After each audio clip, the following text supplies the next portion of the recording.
All right, guys, I'm back. Here's crypto news for May 13th, 2021. Roll that intro. It's not ready?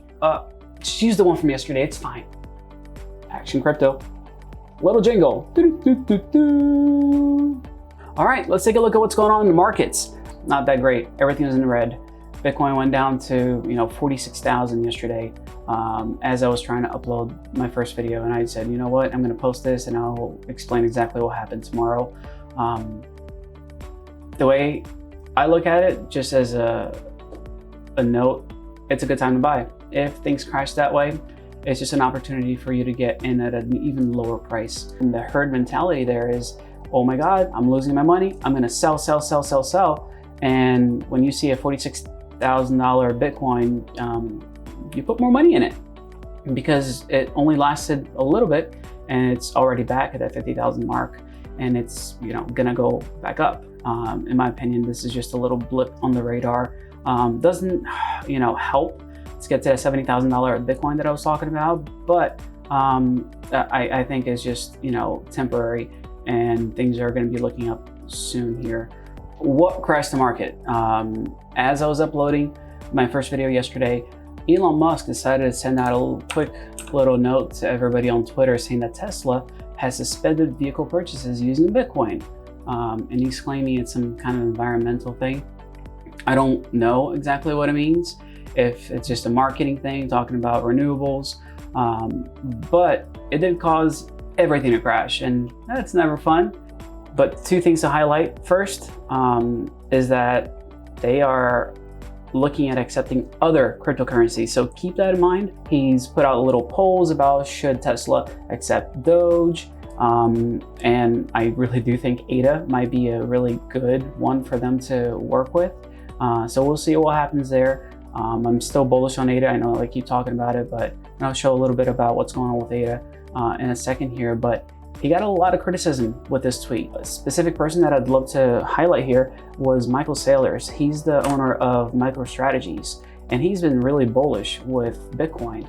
And he was basically calling Elon out, saying there's no additional impact on the environment by using Bitcoin. So I don't know what you're talking about here.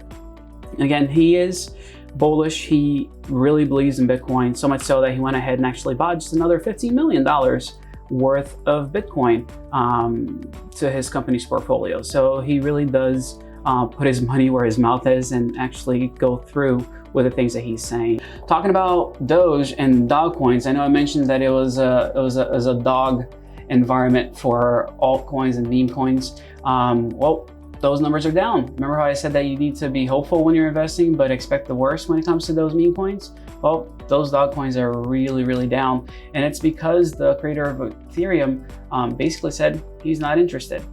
He's received, some of these coins, they were gifted to him, and he basically said no thanks. And what he did with it was that he donated them to charity, which is an awesome move.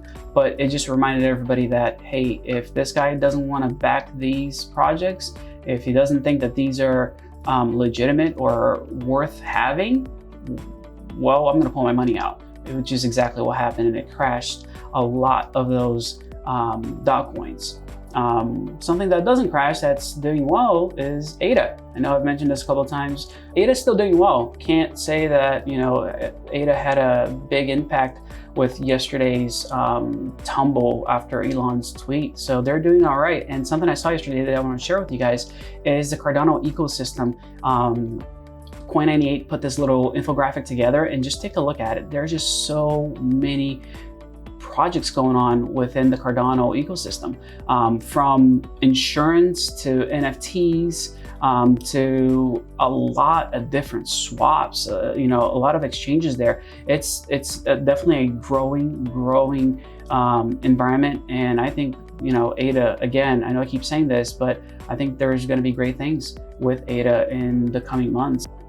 They also did post something else, Coin98, which I thought was funny and worthwhile sharing. So this is an infographic about the average transaction fees on popular blockchains. A fraction of a cent, and then all the way up to dot there, we have 59 cents, and then Ethereum is just gone, because like I talked about it yesterday, those gas fees are ridiculous. And the more this continues to happen, the better some of these other currencies are gonna do. So if Uniswap is cashing in, BNB is doing great because of it, and I think ADA is about to blow up because of it as well.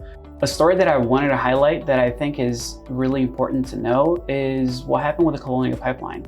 They were hacked, and they had a ransom that they were being asked for to gain access back to their systems, essentially.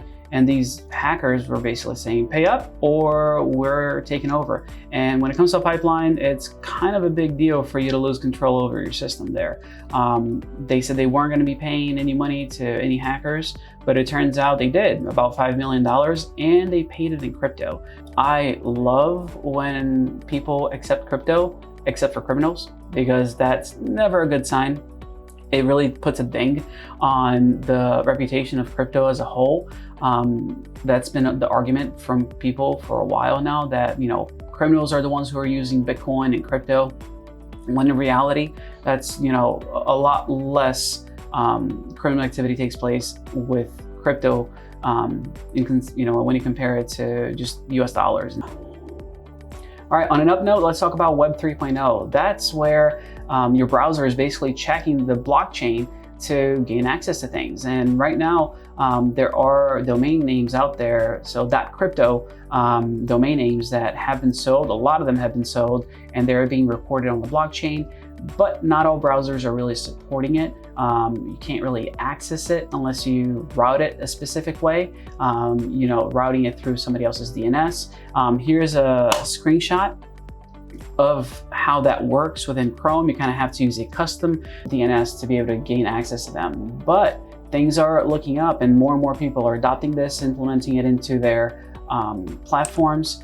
And Unstoppable Domains came out with an extension to make things a little bit easier, and this is a little while back, beginning of this month. But I think we're taking a step even further with the announcement today that now the Brave browser is now integrating .crypto into their platform, which is awesome. It's just one step closer to having that Web 3.0 standard really adopted across the board. If you don't know about the Brave browser, I highly recommend you check it out. They are basically your Duck search engine, but for browsers. They keep things private. They are looking out for the customer. It's based on Chromium, which is the back end for Chrome itself, but they've tweaked it so that it is more private, that it keeps your things more secure, and you can use MetaMask wallet with it, which is always a plus. Brave is implementing a way for you to earn crypto just by using their browser, using the BAT tokens, which is basically tracking if you're paying attention. So it's an attention span token. If you see an ad, you can claim things, which is great, because that ad revenue, instead of them taking in the ad revenue, they're actually passing that on to the customer, which is fantastic. They recommend you give those BAT tokens to developers that you want to support, which is kind of cool. But at the end of the day, it's moving the crypto world forward, and it's a way for people to get involved. If you don't have the Brave browser, I recommend you download it. I don't get anything from this, but I'll put a link down below. That way you can see exactly how it works. And I mean, Brave is a pretty cool browser. I definitely enjoy using it. It's one of the ones I have in my arsenal, and I'm going to try to use it more and try to see how these BAT tokens work, because they have been growing quite a bit. So here's the breakdown for BAT token. As you can see here, these BAT tokens are your basic attention tokens. This is what you can earn, and the price has fluctuated a little bit in the last couple of months here, but it did just take off 40 cents for a while, and all of a sudden at the beginning of this year, you can see that mass adoption is really kicking in. Hats off to Brave. This is a really cool thing that they're doing, really pushing crypto and taking advantage of what's already available out there and just implementing it onto their platform. So I hope this continues. I hope they do have even more updates that bring us closer to a Web 3.0 standard across the board, across all other browsers as well. Web 3.0 is awesome. What's even more awesome is actually earning 10% passively on your money. Yep, 10%. I know I mentioned 8.5 yesterday, which is 8.6 technically, but Blockfi is actually giving you 10% back on your money if you hold it in stablecoins. Yes, it's not the dollar, but it is following the dollar, so you're not going to be, subject to the volatility of crypto. Earning 10% on money that would have otherwise just been sitting there, losing value, I think is just a no-brainer. So the way this is going to work is that on July 31st, they're going to calculate how much you had in your account during the promotional period, and they're going to pay that in stablecoin to your wallet, which is awesome. So if you don't have Blockfi yet, take a look at the description below. My referral link is right there, so you can earn something and help me out as well. So go for it. This is just awesome. Even if it's temporary until July 31st, it's still a win. It's free money. It's free money. You never say no to free money, or at least I don't. All right, guys, thank you so much for joining me today, and I will see you on the next one. Roll the outro from yesterday. And here's where my graphics can go, and I'm gonna tell you to like, subscribe, and hit the bell for notifications because I'm gonna have more things coming your way. Hey, thanks for making it to the end of the video, and I will see you all tomorrow.